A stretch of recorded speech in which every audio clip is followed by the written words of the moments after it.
Assalamualaikum warahmatullahi wabarakatuh. Duduk yang dimurkai Allah Subhanahu wa Ta'ala. Allah Subhanahu wa Ta'ala ternyata murka pada orang yang meletakkan tangan kirinya ke belakang kemudian dijadikan sandaran.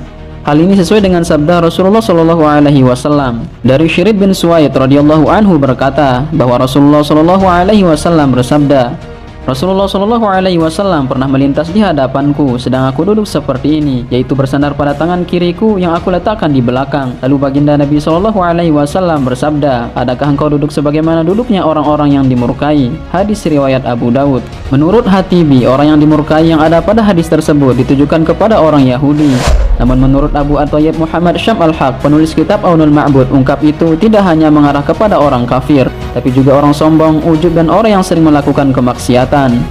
Syekh Abdul Aziz bin Abdullah bin Bas menyatakan bahwa duduk dengan posisi ini tak hanya terlarang di masjid, tapi juga di luar masjid. Sebagaimana ulama menghukumi duduk seperti itu adalah makruh, namun Syekh Abdul Abbas mengatakan bahwa itu adalah haram.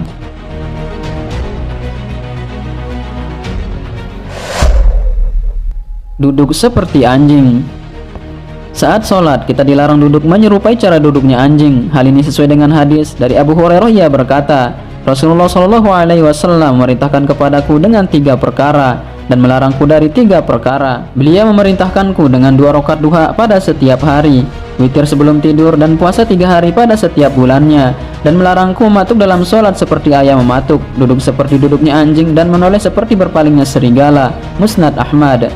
Duduk seperti ini dilarang saat melaksanakan sholat, namun di luar sholat dibolehkan.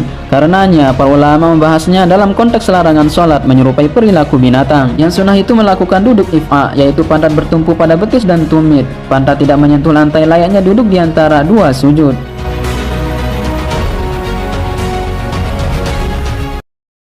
Duduk memeluk lutut.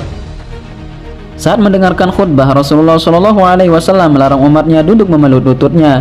Dari Sahal bin Mu'az dari ayahnya bahwasanya Nabi Shallallahu Alaihi Wasallam melarang dari duduk ihba, duduk dengan meletakkan kedua lutut di dada pada hari khutbah Jumat sewaktu imam berkhutbah. Hadis riwayat Tirmidzi.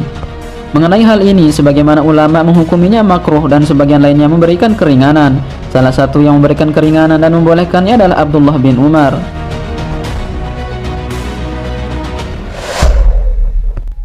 Posisi duduk dan bersandarnya Rasulullah Shallallahu Alaihi Wasallam. Posisi duduk dan bersandar yang bisa dilakukan adalah mencontoh Rasulullah Shallallahu Alaihi Wasallam. Mengenai hal ini, Rasulullah Shallallahu Alaihi Wasallam pernah duduk dan bersandar dengan beberapa posisi. Yang pertama adalah lutut diangkat hingga menempel ke perut. Hal ini sesuai dengan hadis dari Qailah binti Makromah meriwayatkan, Qailah melihat Rasulullah Shallallahu Alaihi Wasallam di dalam masjid. Beliau sedang duduk dengan lutut diangkat menempel ke perut. Qailah berkata, ketika aku melihat Rasulullah Shallallahu Alaihi Wasallam duduk dengan sangat khusyuk, aku gemetar karena takut. Hadis riwayat Abu Dawud.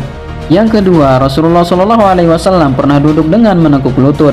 Dari Abu Sa'id Al-Khudri radhiyallahu anhu meriwayatkan, di dalam masjid Rasulullah Shallallahu Alaihi Wasallam duduk memeluk lutut dan dengan punggung kakinya diikat baju. Hadis riwayat Baihaqi. Untuk posisi bersandar, Rasulullah Shallallahu Alaihi Wasallam pernah bersandar pada bantal. Hal ini sesuai dengan hadis dari Jabir bin Samurah radhiyallahu anhu meriwayatkan, aku melihat Rasulullah Shallallahu Alaihi Wasallam bersandar ke bantal di sisi kiri tubuh beliau. Hadis riwayat Tirmidzi. Nah, sahabat beriman, itulah posisi duduk yang dimurkai Allah Subhanahu wa Ta'ala. Ada pula beberapa posisi dilarang oleh Rasulullah Shallallahu Alaihi Wasallam, terutama saat melaksanakan sholat dan mendengarkan khutbah Jumat.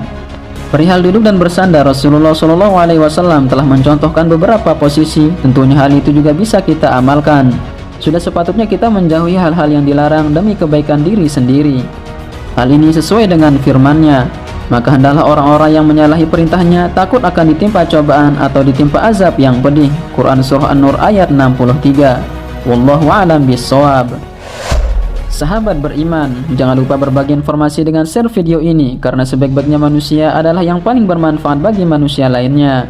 Allahul muwaffiq wal hadi ila sabilir rasyad. Wassalamualaikum warahmatullahi wabarakatuh.